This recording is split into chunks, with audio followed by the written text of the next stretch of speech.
Professeur Didier Raoult, docteur Frédéric Gouriet, de quoi sont morts cette année, dans les hôpitaux de Marseille, les patients? Alors nous avons une surveillance chaque semaine des différents patients qui sont décédés au niveau du CHU. Nous étudions au niveau du laboratoire les différents micro-organismes qui sont retrouvés dans des prélèvements nobles tels que le liquide céphalorachidien ou dans le sang des patients. Et nous étudions le dossier pour savoir si la mort est imputable ou non pour chaque patient.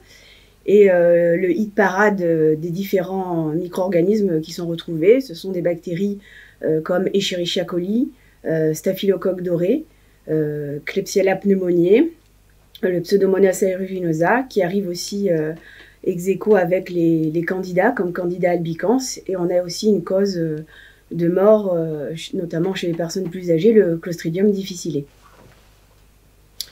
Et ensuite, nous avons donc la grippe et donc les infections virales et les germes comme Enterococcus faecalis et d'autres micro-organismes comme le pneumocoque et le méningocoque.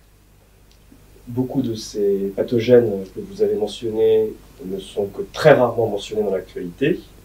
Cela traduit-il une déconnexion entre ce qui est dit dans les médias, ce qui est dit, ce qu'on entend tous les jours, ce qui fait le buzz, et ce qui tue vraiment des patients dans les hôpitaux de Marseille?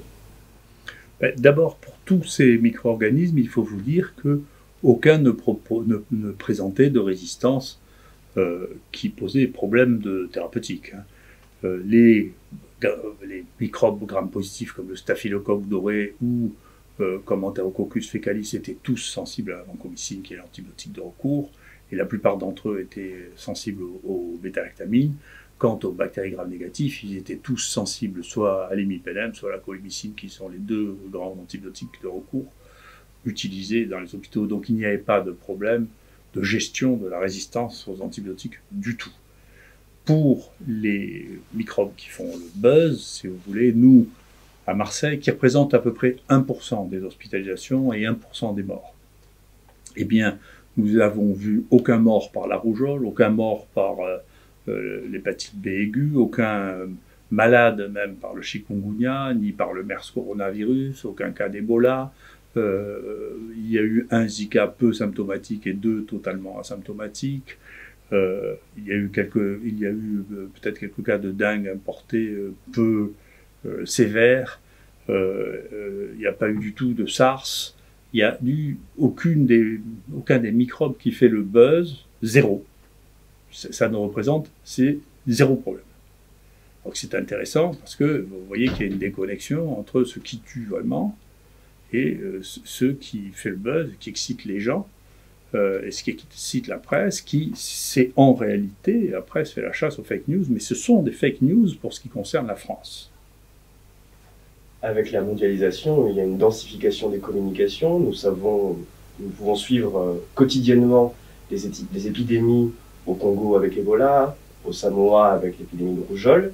Mais est-ce que les maladies se transmettent aussi vite que les informations et les communications? Est-ce que le fait qu'aujourd'hui on arrive à suivre en temps réel ce qui se passe dans le monde entier en termes de maladies infectieuses peut, avec cette accélération des moyens de communication, se traduire par des épidémies en France? Non, c'est pas le cas. On voit pour Ebola qui est une maladie très peu contagieuse et qui est une maladie, depuis 1976, on nous promet que va avoir une épidémie de fièvre hémorragique, ce qui n'est pas arrivé et ce qui n'arrivera pas parce que c'est une maladie très peu contagieuse et dont le mode de contagion est relativement spécifique, avoir un contact direct avec le sang, c'est pas vrai. Mais on a une information sur 7 milliards. Les maladies infectieuses sont des maladies d'écosystème. C'est dans un écosystème, vous n'avez pas les mêmes maladies en zone intertropicale humide, paludisme, et dans l'Antarctique. On aurait plutôt de froid. Donc c'est pas les mêmes maladies. On a des maladies qui sont liées à l'écosystème dans lequel on vit. Et donc tout ça, la mondialisation concerne peut-être le téléphone portable ou Internet, mais elle ne concerne pas les microbes. C'est pas vrai. Les maladies infectieuses sont des maladies écologiques, sont des maladies d'écosystème. Vous n'avez pas les mêmes maladies en milieu urbain et en milieu rural, en forêt et dans les prairies, et vous n'avez pas les mêmes maladies en Afrique et ici. C'est pas vrai. Donc l'information telle qu'elle est, comme elle cherche à attirer l'attention, on promet à chaque fois des désastres, mais si vous voulez, c'est très embêtant pour les gens qui vivent au Samoa d'avoir de la rougeole, Ça ne veut pas dire qu'on en a en France. C'est embêtant et il faut absolument aider les gens au Congo qui font face à une épidémie et qui font face à des épidémies récurrentes d'Ebola, mais ça concerne le Congo. C'est bien de les aider, mais il ne va pas y avoir une épidémie d'Ebola en France. C'est pas vrai. C'est juste pas vrai. Voilà.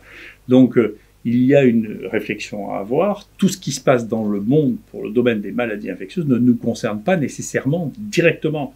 Il nous concerne en tant que réflexion ou en tant d'aide aux gens qui sont dans une situation complexe, mais ça ne veut pas dire que nous soyons, nous, concernés dans notre santé. Ça, c'est ou un malentendu ou un gros mensonge. Merci beaucoup.